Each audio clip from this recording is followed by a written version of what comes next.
I told you that the most effective way to talk to people about veganism wasn't to aggressively dominate them with an in-your-face logic bomb of truth, but to patiently listen to, empathize with, and even validate them. Probably wouldn't feel great. If this concept has spiked your "this sounds like it ends in a drum circle at Burning Man" semi-spiritual red flag meter, I hope you'll stick with me. Believe it or not, research indicates that the most effective way to reach people about veganism may be to listen, truly hear them, and stop trying to make them vegan.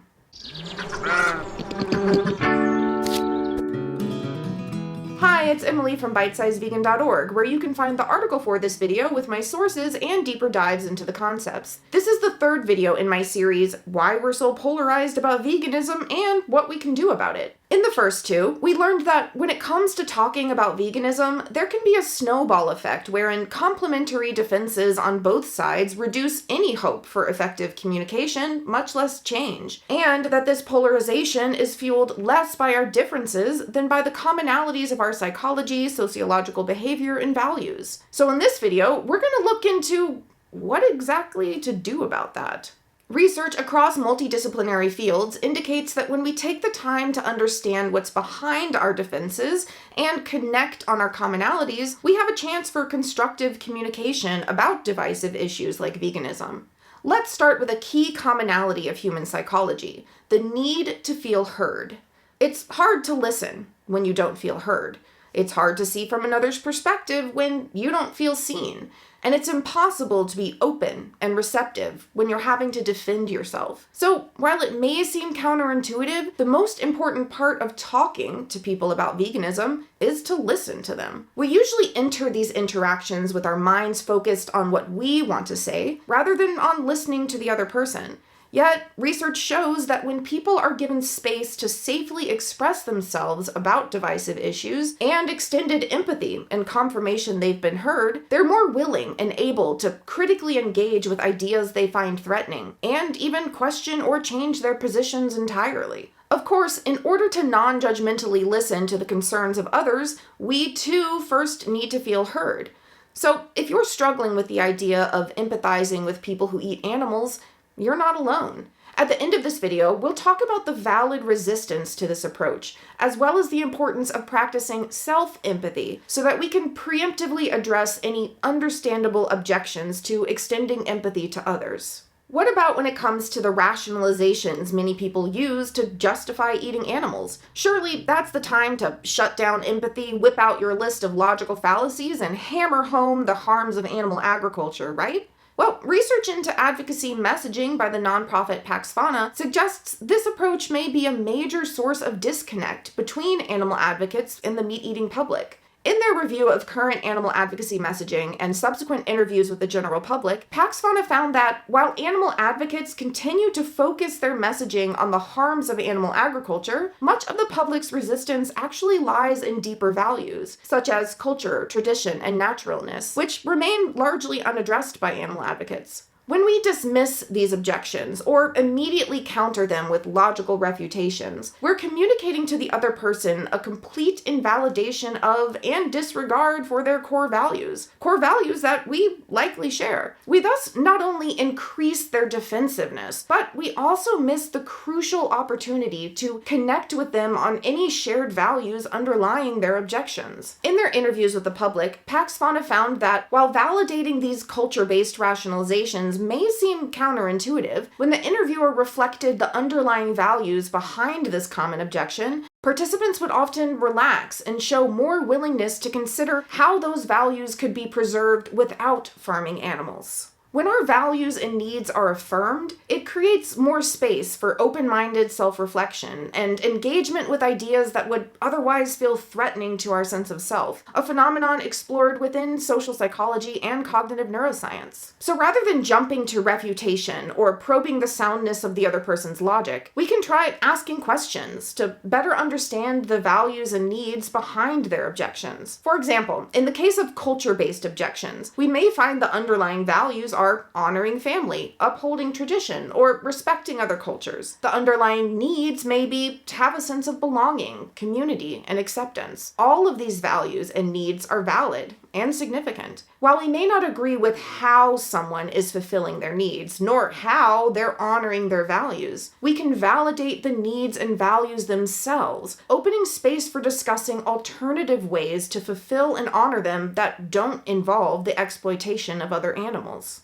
You can find resources and guidance for using shared values in your advocacy on this video's article, including example frameworks for effective messaging from both Pax Fauna and the organization Animal Think Tank. When talking to people about veganism, I'm going to propose something radical. Give people the benefit of the doubt and assume good intentions. Unless you are one of the few who were raised vegan from birth, at some point in your life, you ate animals. So think back to why you ate animals. Was it because you were a malicious, cruel monster who delighted in inflicting pain on innocent beings? Or were you just a human, raised along with the rest of us in a society and culture within which the use and consumption of animals is so commonplace it's unquestioned?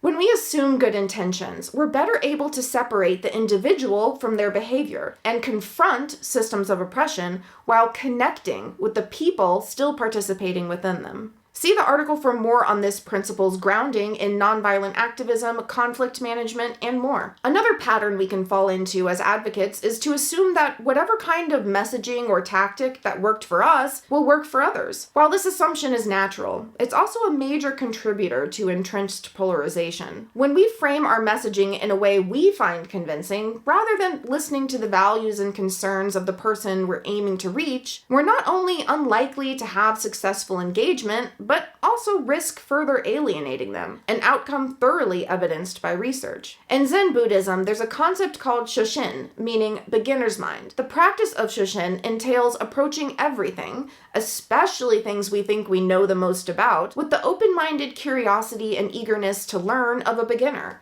Approaching conversations about veganism with a beginner's mind, or what's called intellectual humility within psychology, neuroscience, and other fields, means dropping all preconceptions and presumed expertise and openly listening. When we actively listen and ask questions to ensure we understand, we're able to identify what's most important to the person with whom we're speaking. We can then work together to not only address their concerns, but also ground our messaging in a framework of what they value most. This is what's called moral reframing, which, along with everything we've discussed thus far, can aid in my most controversial call to action. Stop trying to make people vegan.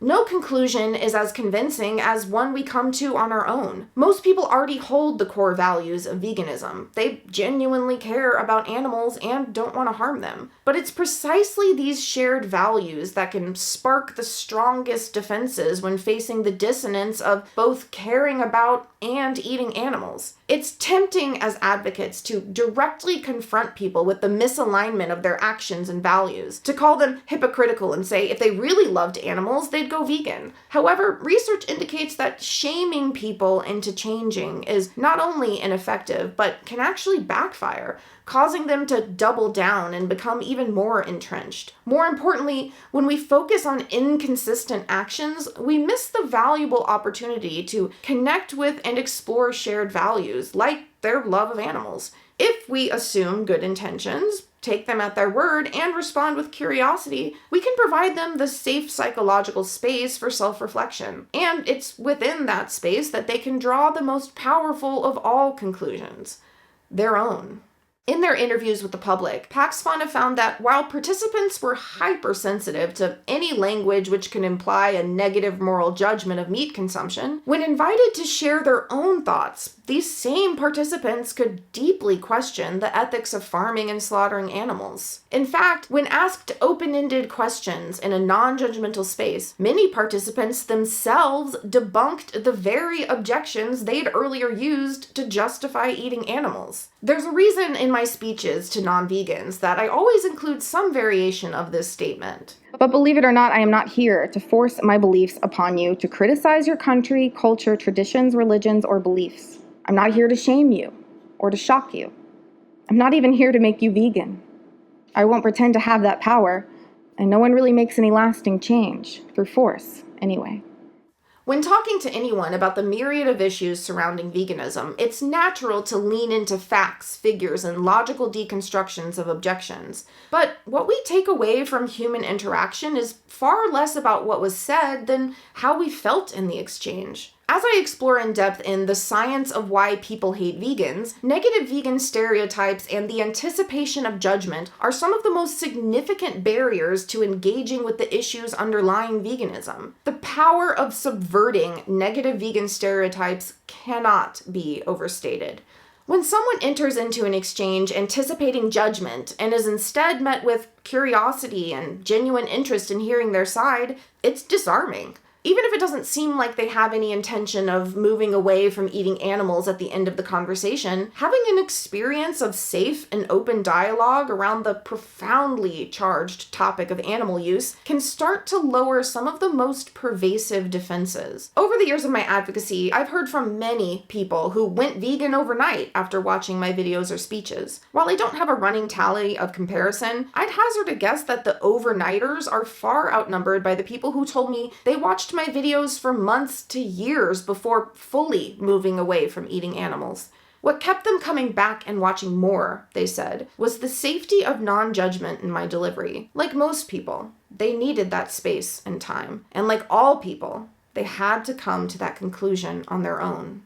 Another significant barrier to effective communication and driver of reactionary polarization is the loss of complexity, meaning when we reduce each other to one-dimensional caricatures and complex matters to black or white oversimplifications. Research shows that the most intractable conflicts, meaning conflicts that stubbornly seem to elude resolution even when the best available techniques are applied, are those which have lost the complexity inherent to more constructive social relations and have collapsed into overly simplified, closed patterns of thinking, feeling, and acting that resist change. Our increasingly polarized society has been supercharged by the one-dimensionality and agitating by design nature of social media content, which has arguably bled into our real-life interactions as well. YouTube thumbnails, tweets, and memes don't allow much space for nuance, and agitation-driven algorithms don't reward content presented in depolarizing packaging. We've lost any allowance for the inherent complexity of anything worth talking about, and with that, we've lost any allowance for any of us to be fully human. To be fair, this is not a problem social media platforms, or more so the tactics of the companies behind them, have created, but it is one they've greatly exacerbated. As someone who spent the last decade as a primarily online-based educational activist, I've observed and experienced the fallout of this firsthand. And to be honest, I reached points in my activism where my ability to respond to anyone with empathy or compassion was so profoundly compromised that I worried I'd snap on someone. My video and article, Why Vegans Won't Tell You They're Vegan, provides a much deeper exploration of the cost of being vegan in a non-vegan world, and what can bring us to a point of exhausted reactivity. For any advocate in any social justice field, or frankly, any vegan, this is an understandable place to reach. It's also a dangerous one, for our own health and for our activism.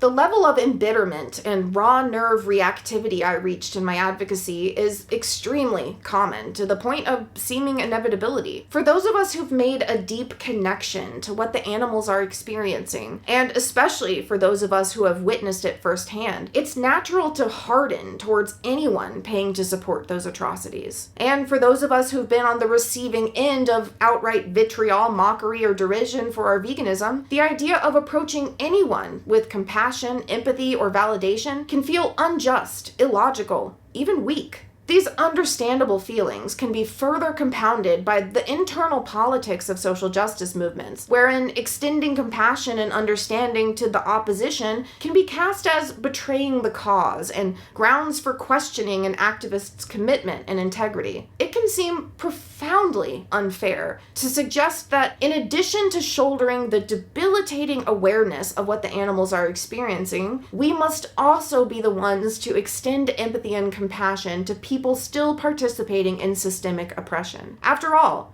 don't the animals deserve our outrage? Aren't their lives more important than people's feelings?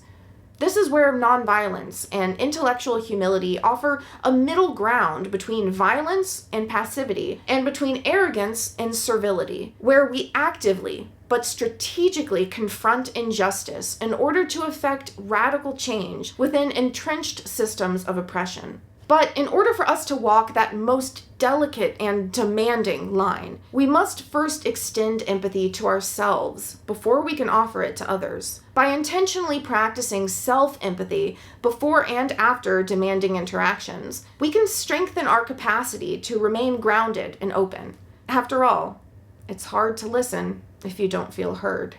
For help establishing a self-empathy practice and to learn more about the concepts we touched on in this video, see the resources on this video's article, where you'll also find free online trainings for animal advocates. I hope this video can help encourage more impactful and productive discussions about veganism. I would love to hear your thoughts on using empathy and outreach in the comments. To stay in the loop about new Bite-Size Vegan content and updates, subscribe to the newsletter or follow the Telegram channel. Just click subscribe at BiteSizeVegan.org.